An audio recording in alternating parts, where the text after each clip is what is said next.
దీన్ని భూతద్దంలో చూడవలసిన అవసరం లేదు. మేము నిన్నే అధికారంలో లేవు, వచ్చి 8 మాసాలు కంప్లీట్ అయింది. మా కోపము కక్ష వెంటనే మేము దాడికి ప్రతిదాడి చెయ్యాలంటే 8 మాసాల సమయం మాకు అవసరం లేదు.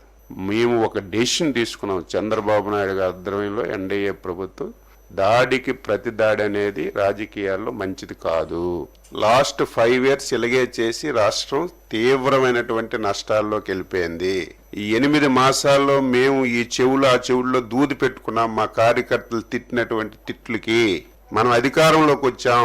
5 సంవత్సరాలు నరకం పడ్డాం, ఊచకోత కోశారు. మీరు అధికారంలోకి వచ్చి ఏం చేస్తున్నారని మమ్మల్ని కార్యకర్తలు బూతులు తిట్టినా, సోషల్ మీడియాలో తిట్టినా సరే దాడికి ప్రతి దాడి అనేది మంచి విధానం కాదు. అలాగని చెప్పి చేతకాని ప్రభుత్వం కూడా కాదు, చేతులు కట్టుకొని ఉండం.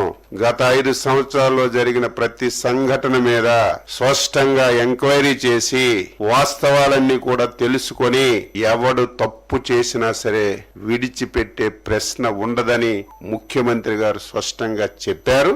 అదే జరుగుతుంది. కానీ కక్ష సాధింపు చర్యగా మేమేది చేయడానికి ఇష్టపడం, భవిష్యత్తులో కూడా ఉండదు. కానీ తప్పు చేసిన వాడు తాత్కాలికంగా తప్పించుకొని తిరగొచ్చు తప్ప ఏదైనా ఒక రోజు చట్టానికి లోబడి శిక్ష అర్హుడవుతాడు. ఈ రోజు కూడా అదే జరిగింది.